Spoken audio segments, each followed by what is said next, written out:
You have to clean it. It. No, not it. Brain dead. What? It? It. Oh, I can do it. It. Wait, what? I get it, you get it, that's all that matters. It's probably best that no one else gets it. I get it. Move it. Just for You get it? Yeah, I get it.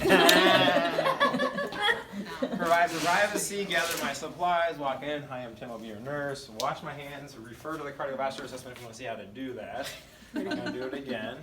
Can you tell me your name and date of birth? Yeah, Corinne, 12/8/92. And where are we at? Henderson Hall. Why are we here? To do a respiratory, no. Yes. Yeah, respiratory assessment. Okay. Start off just asking you some questions. I'm going to refer to family questions again. Your siblings, your children, parents, and grandparents. Anybody have a history of COPD? No. Types of COPD are asthma, emphysema, and chronic bronchitis. No. No. Have you ever had pneumonia? No. No.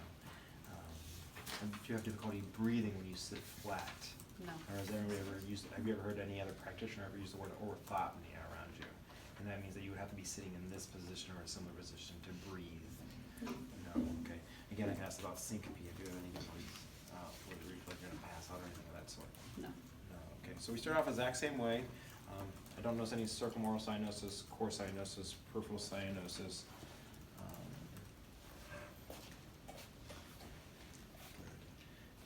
I'll do clubbing again. Again, you could expect me to say, well, if she had clubbing, what would cause that? And you would say poor diffusion with COPD would cause hypoxemia, resonating hypoxia, therefore the body creates angiogenesis, new capillaries, and therefore the nails have to clip out of the way. I don't see it there. I can do cap refill again. I'm thinking I'll polish you, put your shoes back on, so I have to take them back off. It's like some weird game of thing. Didn't think we needed it for respiratory. Good. She has appropriate cap refill in the case she's perfusing properly throughout her extremities. Do you have a cough currently? No. No, okay. If she did have a cough, I would ask if the cough was productive or non-productive, which the non-productive cough can be referred to as a dry cough sometimes. If it was productive, I would ask her the colors. If it was green, yellow, I would think infection. If it was clear, we would think chronic sinus inflammation per the point you guys got back on one of the tests for that one, right? If it was bloody, we would think hemoptysis or blood in the sputum could indicate acute trauma from like putting an NG tube down, or it could indicate cancer of the lungs, something of that sort. Be a little concerning. Okay. She's not using any pursed lip breathing, which would indicate emphysema. I don't see any barrel chest when I look at her. It appears that her transverse, which is a side to side, to may touch her sternum, to her front to back, is 2 or 3 to 1, so there's no barrel chest going on there. That's a normal finding. She's not having any difficulty breathing. I'm going to go ahead and listen to your typical pulse. I'm actually good, guys. I'm taking her respiratory rate, right? So her respiratory rate is between 12 and 20. It's called apnea. If she was less than 12, we would say it's bradypnea or bradypnea, depending on how you want to say it. And when it's greater than 20, we would say it's tachypnea. She's not expressing any of those. Cleaned my pulse ox before I came in, Tim. So turn the guy on. And these are the things where you guys will struggle. Like just because you know how to use this, but you don't know how to turn them on. And so you'll sit there and you guys will panic. You start to get like flushed and start to sweat on me and like weird. Can you show me where the on button? On this one, but there's like 6 different ones. Right. So we can select which one we want. Yeah, maybe, or I might give you one. Wow. Rude. So once it's on, it'll just do its wait. thing. So you just have to figure out how So to turn it on. 82, but that's not her pulse ox. Every pulse oximeter takes 2 numbers. It takes her heart rate. You see the little BPM, beats per minute, and then it takes her pulse ox, 98. Right, and then you could expect that I would ask you, what does 98% mean? You would say that 98% of the hemoglobin are fully saturated with 4 oxygen. She's able to perfuse adequately throughout the body. Wait, what? 4? Or how did you say the oxygen? 4. Right? Each hemoglobin can carry 4 oxygen molecules. The example I gave was a taxi cab during class. And so we can say that 98% of her hemoglobin are fully saturated with 4 oxygen. We'd get concerned if it was less than 92. Normal is 94 to 100. We intervene less than 92. I don't think it's part of this, but if you pulled the nasal cannula oxygen, then you would go through the process that you would have her take some deep breaths. If she was below that first off, you would sit her up second off. If that didn't work, You can encourage and send a spirometer. If that still didn't work, we go to the nasal cannula, and then we go to a simple face mask, then a Venturi, or a non-rebreather. What's wrong, Stephanie? I'm just freaking out over here. It's Take a fine. breath. Can you say it one more time? Yeah, so the order if someone had respiratory distress, you walked in the room and their pulse ox was below 92, right? We don't want to just jump throwing oxygen on. Sit them up, have them take take a few deep breaths. She didn't mean that far. So 98% of her hemoglobin are 4% saturated. No. Saturated with 4 oxygen. So 98% of her are heme fully saturated with 4 oxygen, because each hemoglobin molecule, per your previous prereqs and our lecture together, carries 4 oxygen molecules, right? We're gonna be good there. I'm pretty nice. Right. You guys all pause. That's where my videos real quick. 90% is gonna come in. I get that wrong. 90. Okay. I got it on video. This must happen every year though. Oh, it does, yeah. That's why. I'm not Do crazy. you think like I just started this semester? I'm going to have an open lab for these guys. No. Since my first semester I taught, I started having just a dedicated open lab for you guys. Are we the worst? You guys are. Why did you Bottom hesitate? two. We're the ruminators. You guys are just. You guys think Overthinkers. like this, I'm scared. and you guys have a hard time listening. I've never been like When that you have a before. But it's list, okay. it's like I'm not- It's fine. You guys are okay. Yeah, Brittany's always been. All right, so we're good with that, right? Her pulse ox is normal. Now I have to go ahead and listen to her lung sounds. Okay. We'll start off by. Oops, there we go. Yeah, I know. I was just gonna move. Every time I move my stethoscope, she's gonna breathe in her nose and out through her mouth. We're gonna just have her do that twice, and I'm just gonna show where the stethoscope placement is, describing what are the normal lung sounds in each area. In through your nose, like this. I did breathe. But I want it to be forceful. Oh, like faster? Yeah, like Oh. you got done jumping, you just like nailed like your best jump ever. Okay. Blow it with lips. Bronchial sounds are heard best over top of the trachea. You can breathe normally. Oh, okay. Every time I move it, we're going to assume that she's doing that. Bronchovesicular, bronchovesicular, bronchovesicular, bronchovesicular. Bronchovesicular are heard best over the bronchioles. The medium-sized airways are medium-pitched, medium intensity.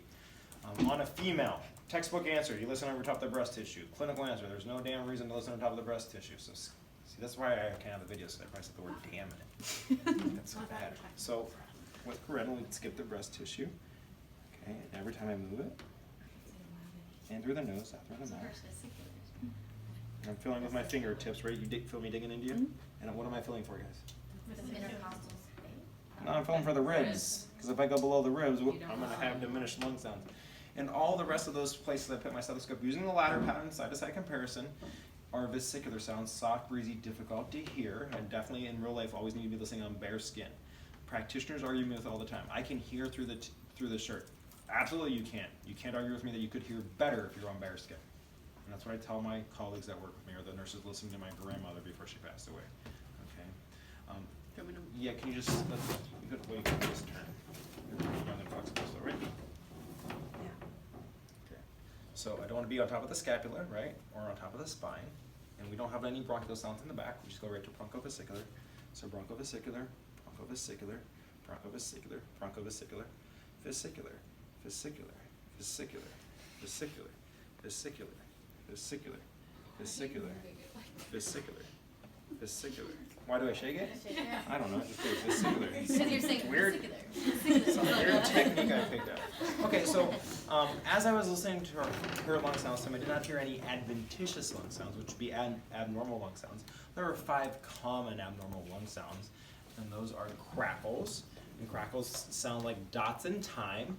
They're heard best at the end of inspiration as the air displaces the fluid common in either pneumonia or congestive heart failure. They can be coarser, fine crackles. You guys don't need to say that part, but it's cool if you do. There's also rhonchi. Rhonchi are caused by mucus in the airways, common with bronchitis. Okay, I could differentiate if it was a bronchi, that's a fun term.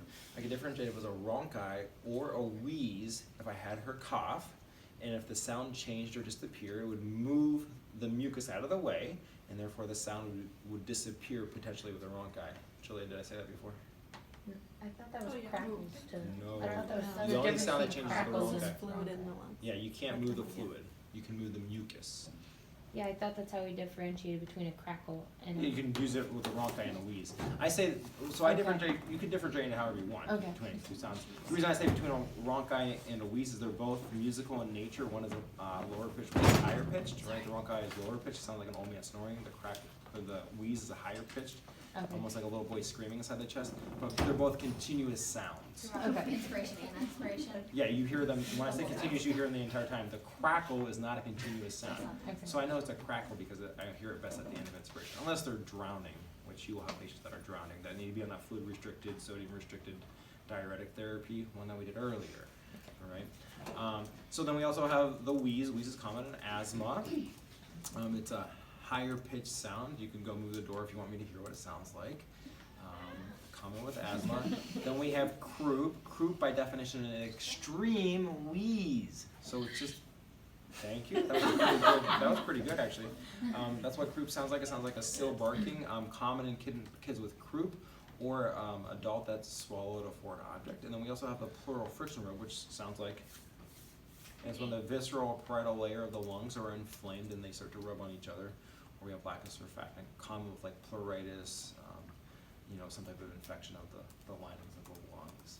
See, is there anything else on the respiratory that I missed? I'm thinking. Don't think so. Oh, right, yeah, we did add that last year. Fail. So, Fail. 99. 99, 99, He's using the palm. 99, 99, 99. Okay, they're symmetrical throughout. I would note any where if it was increased or decreased vibration. And tactile means the touch, feminist means vibration. And then I also have to do the 10th, which before in class I did it too. I already, you guys were like, where? But my head You wasn't. should have saw it before you got here. Take a deep breath. Deeper, deeper, deeper. Good, and exhale. Okay.